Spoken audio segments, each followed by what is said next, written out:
ರಾಜ್ಯದಲ್ಲಿ ಪ್ರಾಸಿಕ್ಯೂಷನ್ನ ಜಟಾಪಟಿ ಆರಂಭ ಆಗಿರುವ ಹಿನ್ನೆಲೆಯಲ್ಲಿ ಸಿಎಂ ಸಿದ್ದರಾಮಯ್ಯ ಹಾಗೂ ಡಿಸಿಎಂ ಡಿಕೆ ಶಿವಕುಮಾರ್ ಹೈಕಮಾಂಡ್ ನಾಯಕರನ್ನ ಭೇಟಿಯಾಗೋದಕ್ಕೆ ಅಂತ ದೆಹಲಿಗೆ ತೆರಳಿದ್ದಾರೆ.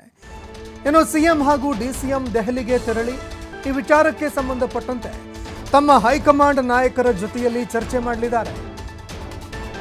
ಹೈಕಮಾಂಡ್ ನಾಯಕರ ಜೊತೆಯಲ್ಲಿ ಸಿಎಂ ಸಿದ್ದರಾಮಯ್ಯ ಚರ್ಚೆ ಮಾಡಲಿದ್ದಾರೆ. ವಿಪಕ್ಷ ನಾಯಕ ರಾಹುಲ್ ಗಾಂಧಿ, ಎಐಸಿಸಿ ಅಧ್ಯಕ್ಷ ಮಲ್ಲಿಕಾರ್ಜುನ್ ಖರ್ಗೆ ಅವರನ್ನ ಭೇಟಿ ಮಾಡಿ ಸಿಎಂ ಸಿದ್ದರಾಮಯ್ಯ ಹಾಗೂ ಡಿಸಿಎಂ ಡಿಕೆ ಶಿವಕುಮಾರ್ ಮಾತುಕತೆ ನಡೆಸಲಿದ್ದಾರೆ. ಇನ್ನು ಮುಡಾ ಪ್ರಕರಣದ ಬಗ್ಗೆ ಹೈಕಮಾಂಡ್ ಜೊತೆಯಲ್ಲಿ ಪ್ರಮುಖವಾಗಿ ಚರ್ಚೆಯಾಗುತ್ತೆ.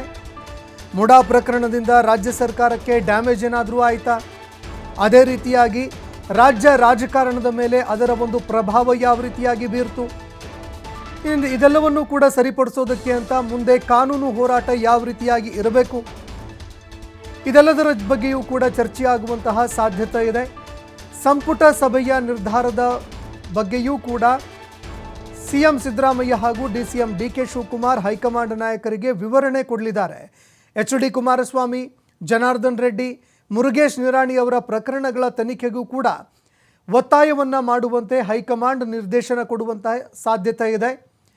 ಇನ್ನು ಅದೇ ರೀತಿಯಾಗಿ ಪ್ರಾಸಿಕ್ಯೂಷನ್ಗೆ ಅನುಮತಿ ನೀಡುವಂತಹ ಒಂದು ವಿಚಾರ ಅಂದರೆ ಎಚ್.ಡಿ. ಕುಮಾರಸ್ವಾಮಿ ಅವರ ಪ್ರಾಸಿಕ್ಯೂಷನ್ನು, ಜನಾರ್ದನ್ ರೆಡ್ಡಿ ಅವರ ವಿರುದ್ಧ ಪ್ರಾಸಿಕ್ಯೂಷನ್ಗೆ ಅನುಮತಿ, ಮುರುಗೇಶ್ ನಿರಾಣಿ ಅವರ ಪ್ರಕರಣ, ಇದೆಲ್ಲವನ್ನೂ ಕೂಡ ತನಿಖೆಗೆ ನೀಡುವಂತೆ ರಾಜ್ಯಪಾಲರ ಮೇಲೆ ಒತ್ತಾಯ ಮಾಡುವಂತೆ ಇದೀಗ ರಾಜ್ಯದ ನಾಯಕರಿಗೆ ಸೂಚನೆ ಕೊಡುವಂತಹ ಸಾಧ್ಯತೆ ಇದೆ.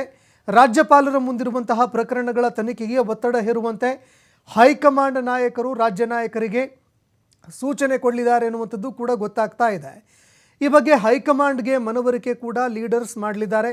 ಮುಂದಿನ ಹೋರಾಟ ಯಾವ ರೀತಿಯಾಗಿರುತ್ತೆ, ಅದೇ ರೀತಿಯಾಗಿ ವಿಪಕ್ಷಗಳ ಒಂದು ಆರೋಪಗಳು, ವಿಪಕ್ಷಗಳ ಒಂದು ಹಗರಣಗಳು, ಭ್ರಷ್ಟಾಚಾರ, ಅವರ ವಿರುದ್ಧ ಇರುವಂತಹ ಪ್ರಕರಣಗಳು, ಪ್ರತಿಪಕ್ಷಗಳ ವಿರುದ್ಧ ಹೋರಾಟವನ್ನು ರೂಪಿಸಿದ ಬಗ್ಗೆಯೂ ಕೂಡ ಹೈಕಮಾಂಡ್ ನಾಯಕರಿಗೆ ಮಾಹಿತಿ ನೀಡಲಾಗುತ್ತೆ ಅನ್ನುವಂಥದ್ದು ಗೊತ್ತಾಗ್ತಾ ಇದೆ.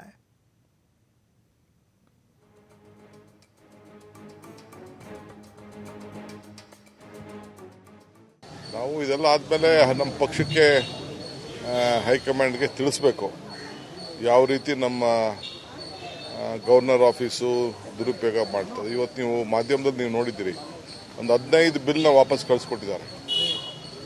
ಹಂಗಂತ ನಾವು ಮಾಡಿದ್ವಿ, ಏನಾದ್ರು ಇತ್ತು ಕ್ಲಾರಿಫಿಕೇಶನ್ ಬೇಕಾದ್ರೆ ಕೇಳಲಿ ಮಾಡಲಿ, ನಾನೇನು ತಪ್ಪು ಅಂತ ನಾನು ಹೇಳೋದಿಲ್ಲ. ಆದರೆ ಎಲ್ಲ ಬಿಲ್ನ ಯಾಕೆ ಪ್ರಜಾಪ್ರಭುತ್ವದ ವ್ಯವಸ್ಥೆಯಲ್ಲಿ ಸರ್ಕಾರಗಳು ಯಾಕಿರಬೇಕು?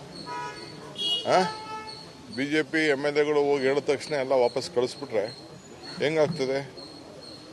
ಸೊ ಇವೆಲ್ಲ ಇದೆ, ಇವೆಲ್ಲ ಕೂತ್ಕೊಂಡು ಚರ್ಚೆ ಮಾಡ್ತೀವಿ. ಏನಿಲ್ಲ, ರಾಜ್ಯಪಾಲರಿಗೆ ಒಳ್ಳೆ ಬುದ್ಧಿ ಕೊಡ್ಲಿ ದೇವರು ಅಂತೇಳಿ ಪ್ರಾರ್ಥನೆ ಮಾಡ್ತೀವಿ. ನೋಡಪ್ಪ, ಯಾವ ಪ್ರಯತ್ನ ಮಾಡಿದ್ರು ಏನು ಆಗುದಿಲ್ಲ. ನಾವು ಸುಮ್ಮನೆ ಕೂತ್ಕೊಳ್ಳೋದಿಲ್ಲ, ನಮ್ಮ ಕೆಲಸ ನಾವು ಮಾಡ್ತೀವಿ. ನಾವು ಇದೆಲ್ಲ ಆದಮೇಲೆ ನಮ್ಮ ಪಕ್ಷಕ್ಕೆ ಹೈಕಮಾಂಡ್ಗೆ ತಿಳಿಸ್ಬೇಕು ಯಾವ ರೀತಿ ನಮ್ಮ ಗವರ್ನರ್ ಆಫೀಸು ದುರುಪಯೋಗ ಮಾಡ್ತದೆ. ಇವತ್ತು ನೀವು ಮಾಧ್ಯಮದಲ್ಲಿ ನೀವು ನೋಡಿದ್ದೀರಿ, ಒಂದು 15 ಬಿಲ್ನ ವಾಪಸ್ ಕಳಿಸ್ಕೊಟ್ಟಿದ್ದಾರೆ.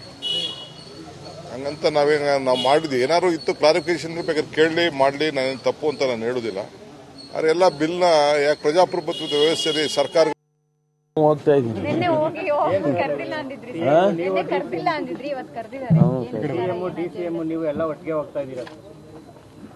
ಈ ನಮ್ಮ ಪಕ್ಷದ ವರಿಷ್ಠರು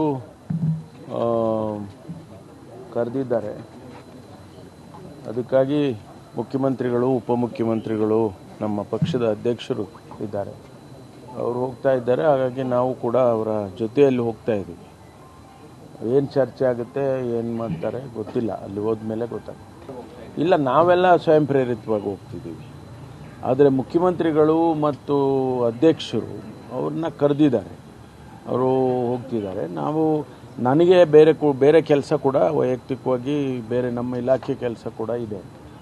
ಮನೆಗಳನ್ನ ಹೋಮ್ ಮಿನಿಸ್ಟ್ರಿಗೆ ಕೇಳ್ಕೊಂಡು ಬಂದಿದ್ದೆ, ಮನೆಗಳಿಗೆ ದುಡ್ಡು ಕೊಡಿ ಅಂತ. ಅದನ್ನು ಸ್ವಲ್ಪ ಫಾಲೋ ಅಪ್ ಮಾಡಬೇಕು ಅಂತೇಳಿ ಸೆಕ್ರೆಟರಿ ಅವ್ರ ಜೊತೆ ಮೀಟಿಂಗ್ ಮಾಡೋದಕ್ಕೆ ಹೋಗ್ತಾ ಇದ್ದೀವಿ. ಇಲ್ಲ, ನಮಗೇನಿಲ್ಲ, ನಾವು ಯಾರೂ ವಿವರಣೆ ಕೊಡೋಕ್ಕೆ ಹೋಗೋದಿಲ್ಲ.